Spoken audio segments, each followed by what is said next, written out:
Lifted from Phil Rudd's Head Job album. That was the track Sun Goes Down.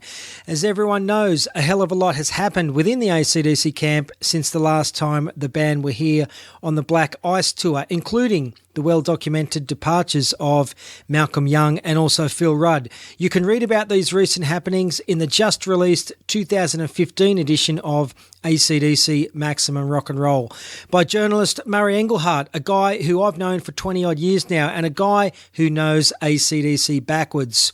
We checked in with Murray earlier in the week to get his thoughts on the band's upcoming tour, the lineup changes, what the future may hold for AC/DC and lots more.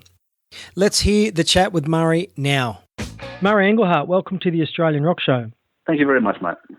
Now, your 2006 book, Maximum Rock and Roll, The Ultimate Story of the World's Greatest Rock Band, has just been reissued. Now, mate, I should send you a photo of my original copy as it's dog-eared, coffee-stained, well-read and crying out to be replaced. So an updated edition is not only timely for me, but it also coincides nicely with the band's Aussie tour as well. And so much has happened since 2006, so a revised edition really was required, wasn't it? Yeah, I mean, there's additional interviews and things like that, and detail you didn't come across the first time around. But the major stuff, of course, is Paul Malcolm and, oh my God, Phil Rudd, you know. There's a new chapter on Phil, and whoever thought there'd be a chapter in any book on Phil Rudd, with the greatest respect. He was always the guy just laying it down rock solid at the back of the stage, the guy that didn't say anything, the guy that was never seen anywhere, and all of a sudden he was fucking everywhere on the front page. In fact, I think his exploits, was it last year? Yeah, last year. Last year, his exploits, somebody was telling me, gave AC/DC their biggest mass exposure ever. And I thought, well, there you go, you know. And for all the wrong reasons. Yeah, but yeah, so a pretty extensive chapter on Malcolm and Phil. And just a few other bits and pieces, some extra interviews from people who were around back in the day and that type of thing. So it's come up really well, yeah. Okay, now I recently interviewed Ron Clayton, long-time TMG roadie, who knocked around with Malcolm a lot during Mal's 12-month stint with Velvet Underground. Mm-hmm. You've included more about Malcolm's early Sydney years in that revised edition, haven't you? Yeah, I have. That was courtesy of the ever wonderful Herm Kovac, who is probably Malcolm's closest friend to this day after 40 years. Yeah, all sorts of fascinating insights, like the Velvet Underground used to do a version of The Who's Won't Get Fooled Again, and it was Mel that was doing the that synthesizer passage in the original track. Mel was doing that on guitar, which of course later sort of morphed into the opening of For Those About to Rock, which not many people knew about. That sort of stuff.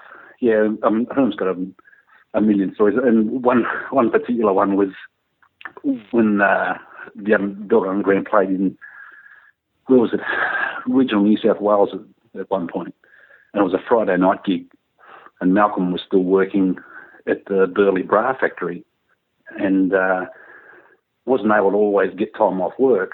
So on this occasion, rather than driving, they thought, well, fuck it, we'll fly him up there, because it's the only way you can knock off work and get to the gig in time. And Herm said they met him at the airport, and here's this little guy, first time ever on a plane.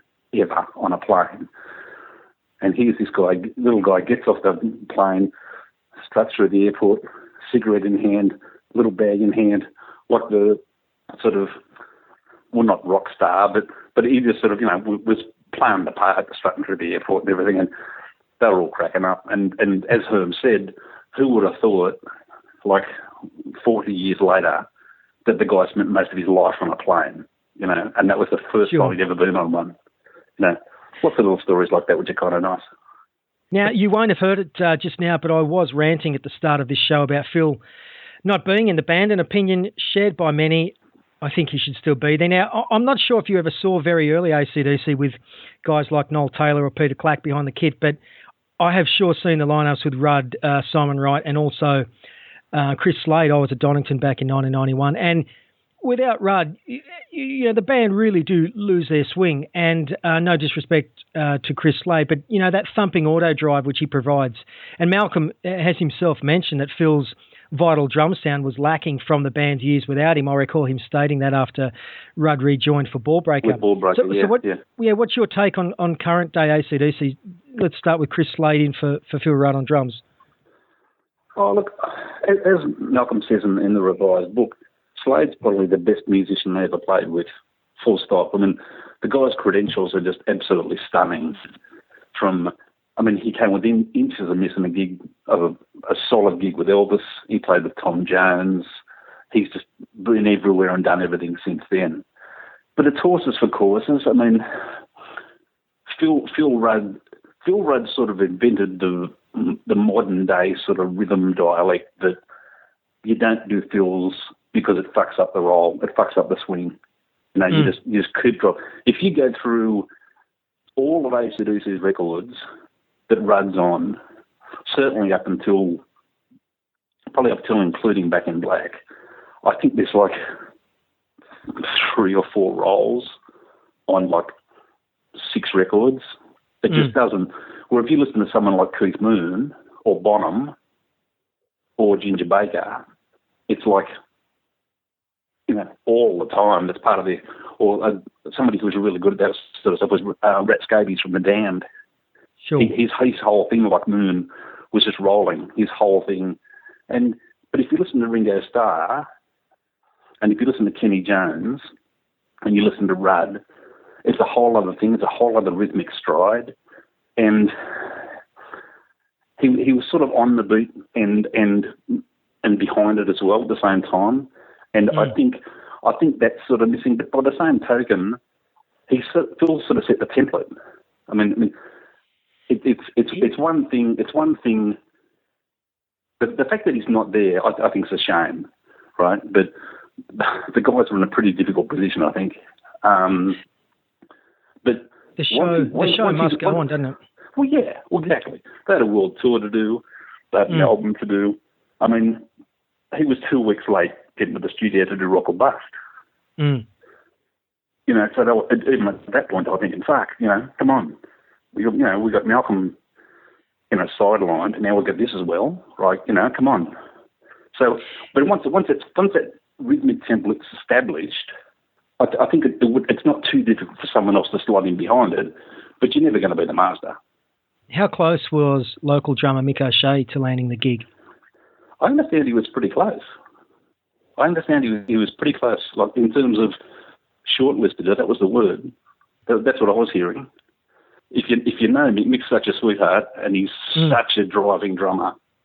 He just pounds the shit out of the drums. Mick's big fallback was he's about 18 feet tall, which mightn't have worked in that band, but for a rock solid driving drummer, he would have been absolutely perfect. He just would have had to stay on the drum stool the whole time and not stand up. That's all. I saw him with Angry not too long ago, and it just would have been a great story to have him land the gig. But you've obviously heard Phil Rudd's Head Job album. I really enjoyed it. Your thoughts?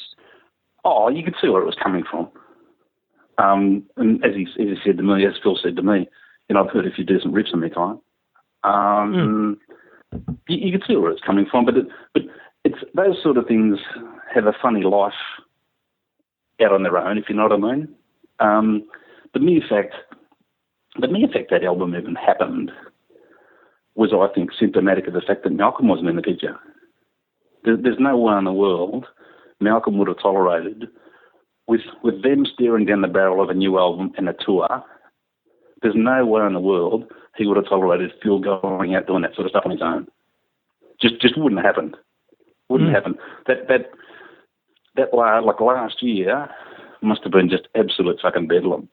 It looked, behind the scenes, it looked pretty difficult from where we're sitting, right? But, no, that just wouldn't have happened, mate. Malcolm would have very, very firmly made the point, mate, you fucking reassess your priorities and you do it now. Because there was even stuff on, at one point, Phil was on Facebook, or someone for Phil was, outspoken the album. And I thought, wow, again, like I said, who ever thought there'd be a chapter in a book on Phil Rudd, with the greatest respect, apart from being the greatest rock drummer. Sure. But who ever thought Phil Rudd would do a solo album? No, it's mind-boggling, isn't it? And do it in the lead up to an AC/DC album. Mm. Something's going off the rails there. Chaos is the word, isn't it? So how do you think, Murray, that Rock or Bust stands up in the AC/DC catalogue? It's solid. It's not as instantly palatable, I didn't think, as, say, Black Ice was, but overall it's a solid record, I think. I think it's pretty solid, actually. And I think one of its greatest merits is everything's pretty tight and punchy. There was a Jerry Lee Lewis record that came out a bit before it, and it clocked in at like half an hour.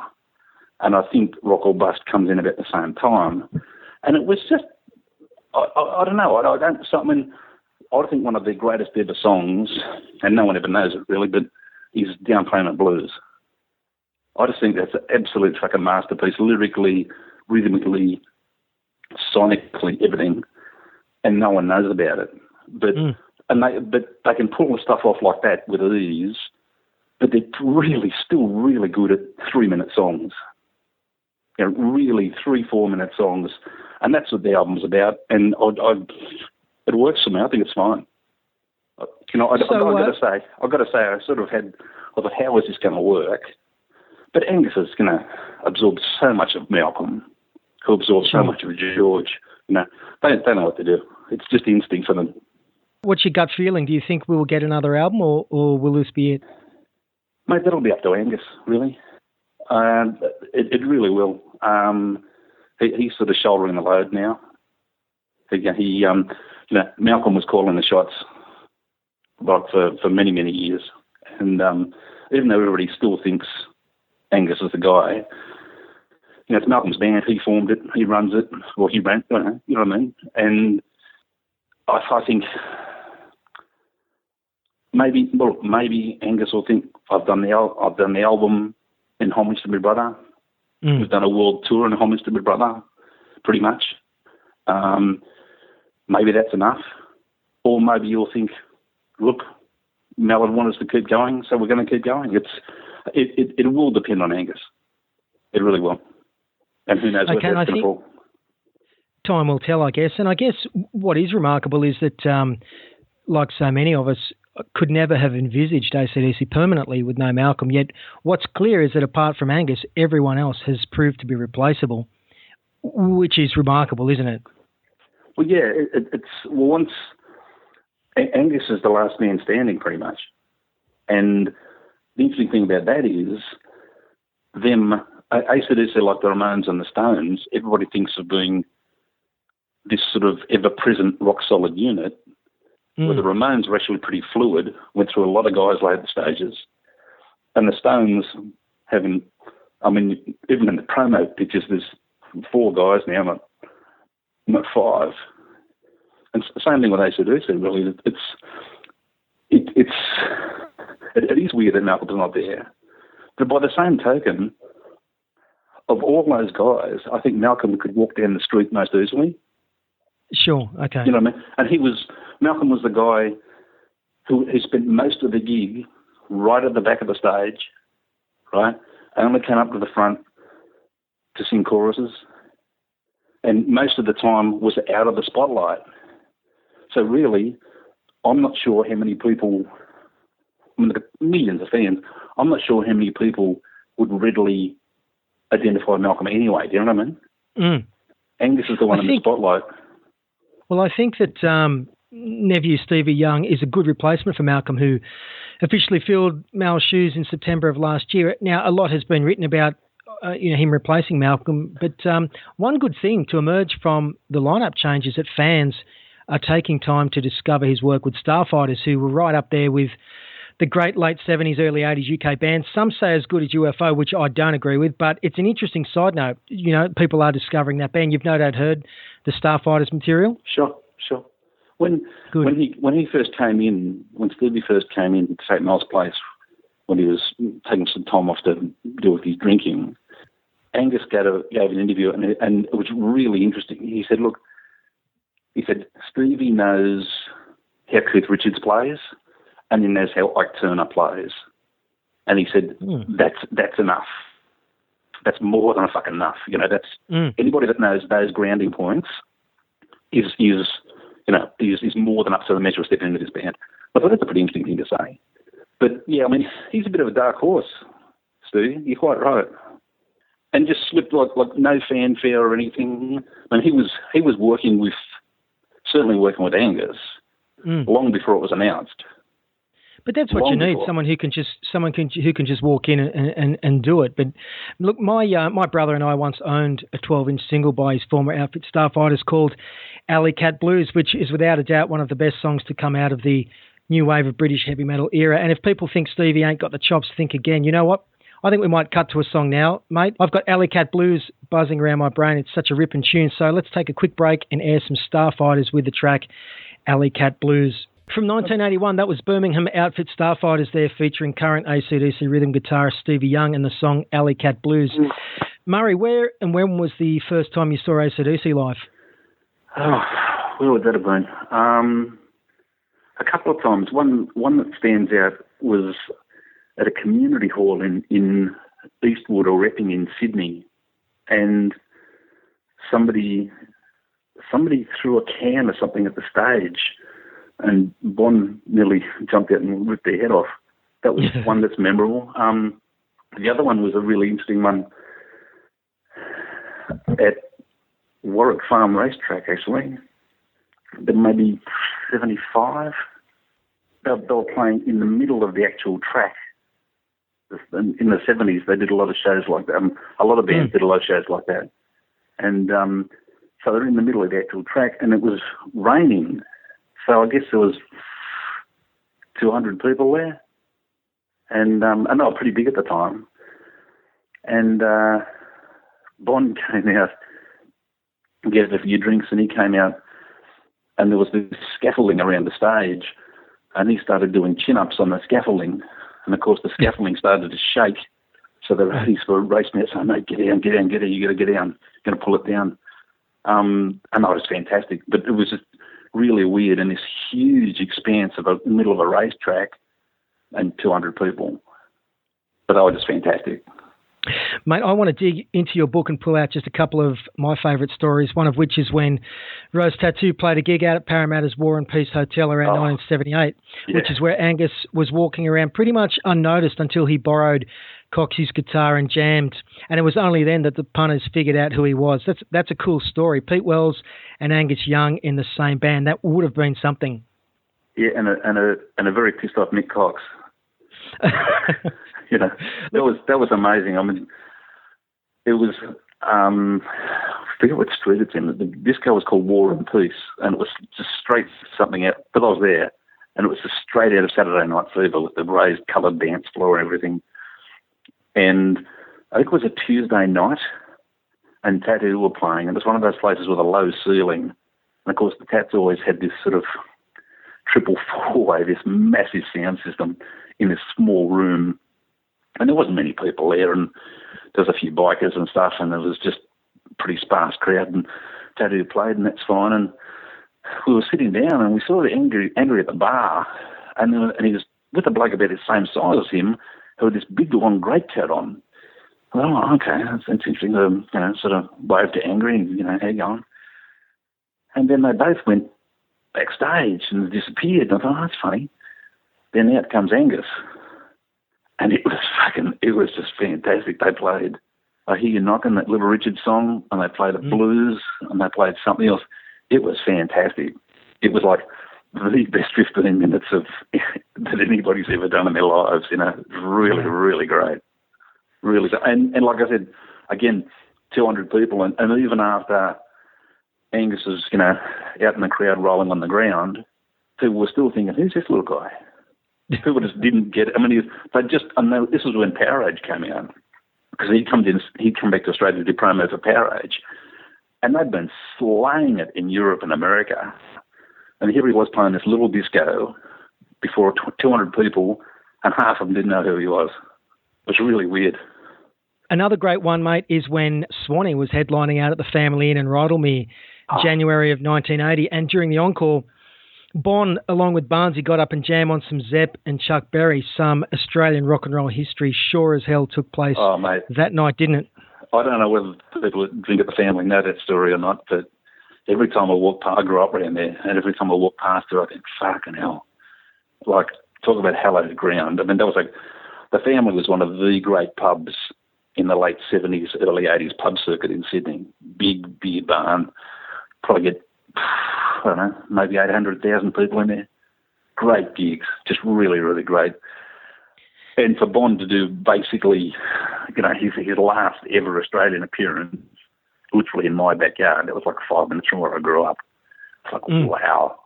So like I said, I'll drive past it or walk past it every now and then now and go, Jesus, that's cool. As you just mentioned, the Family Inn really was one of Sydney's iconic live venues back then. And I believe that it was Motorhead, correct me if I'm wrong, who played that venue around August 84, who were partly responsible for the venue closing its doors to live music due to noise complaints.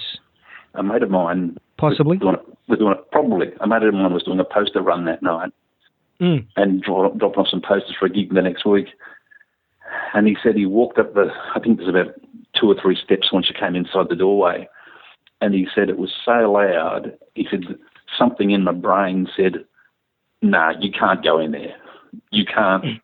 I'm shutting down. I'm physically not letting you walk into that room. He said it was just unbelievable. I didn't see him there. I saw him, what was it? Because I couldn't go to that show. I saw him somewhere else. And they were pretty solid. I mean, that's their whole thing, But that actually... Motorhead, there's a story in the revised edition when they were out here for the 1916 album, and they played at the Horton Pavilion in Sydney. And I was there to interview Lemmy before the show, and they were doing sound check. And the Horton's like you've been there, right? Yeah, absolutely. Horton's just like concrete floor, or certainly it was concrete floor and all that sort of stuff. And the roadies were doing this thing, and they called it. I said, the sound of like an aeroplane landing in your toilet, this incredible white noise sort of, in the book I call it metal machine music, sort of noise. And one of them said to me, one of the crew said to me, like, it's called pink noise. It's to tune the PA. Like, fuck, it was so like brain-crushingly loud, this screaming frequencies. And then one of them said, oh, that's nothing. And they put on, I guess it was a cassette or a CD of Back in Black, and they just turned it right up. Again, a completely empty concrete floor room, right? And everybody just sort of stood there for as long as they could. And by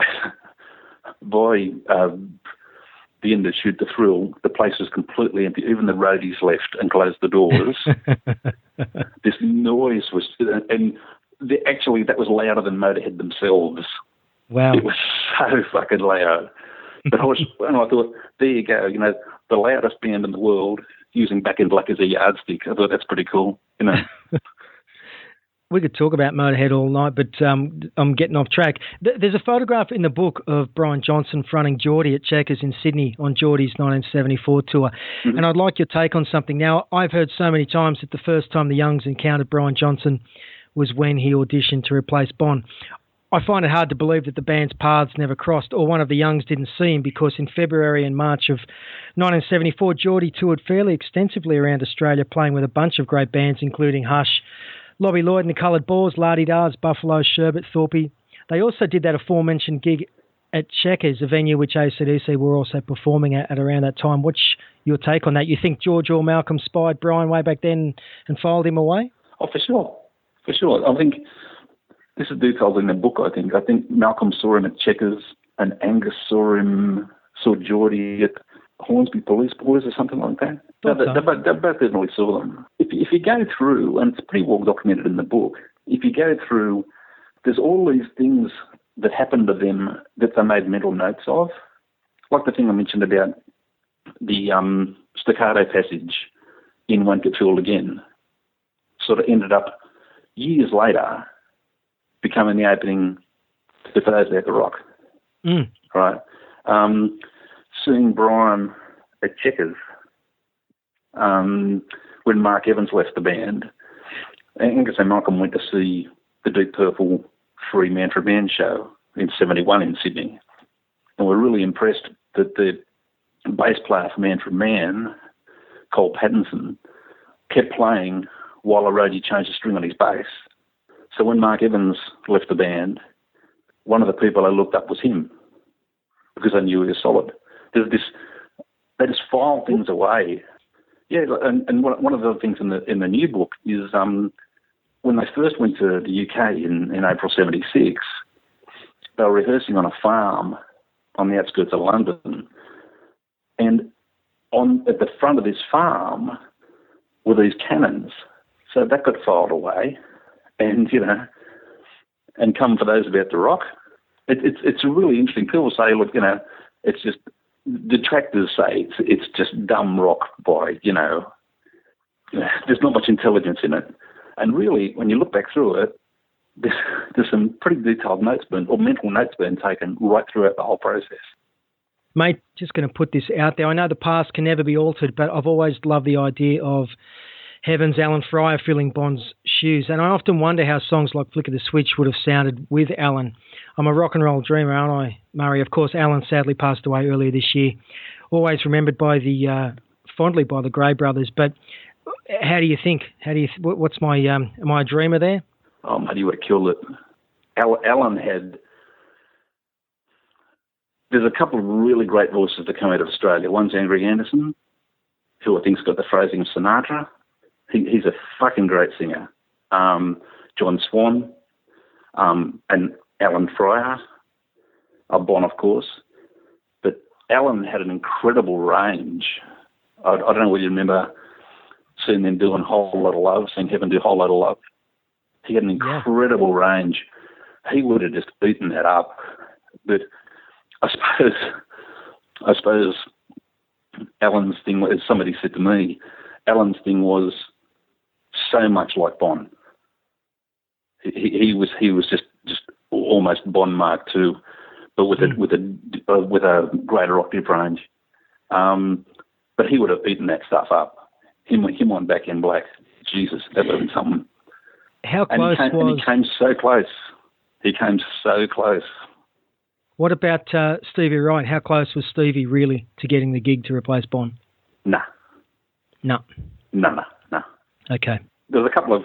I mean, when those sort of things happen, names pop up.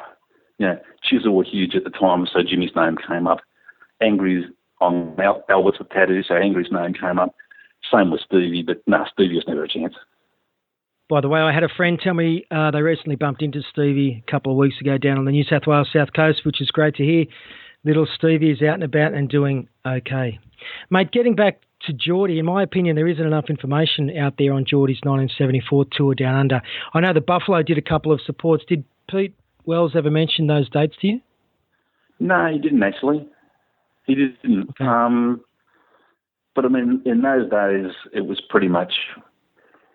I'm working on a revised version of Blood, Sweat and Beers at the moment, and there's a quote from Dave Tyson there where he says, we weren't making $1 million a week by any means, but it was just non-stop party and getting treated like stars, and everything was a blur. So I suppose that sort of covers things, you know what I mean?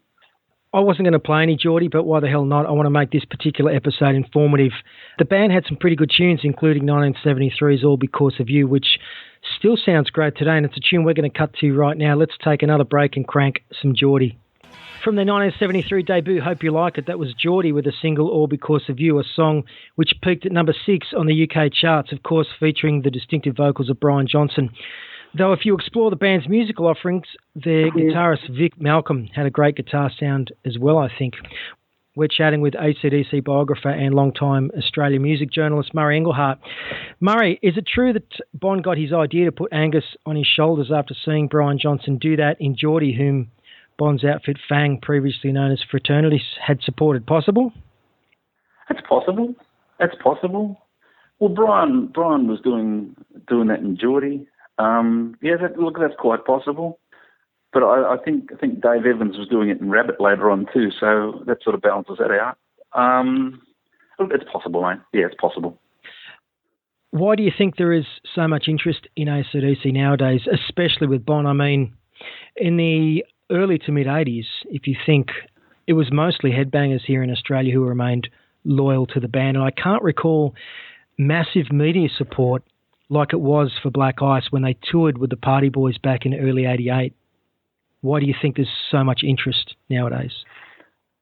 I think people have sort of grown up with it and grown into it. My analogy is men of all ages want to be Angus because it's just a form of release. You can act like an asshole for an hour and no one really minds and dress up like a school kid. Women like the rhythm and want to go to the party that Angus is going to or clearly going to. And people have grown up with it, mate. It's a bit like the Stones, except the Stones, there's a release factor with AC/DC there isn't with the Stones, if you know what I mean.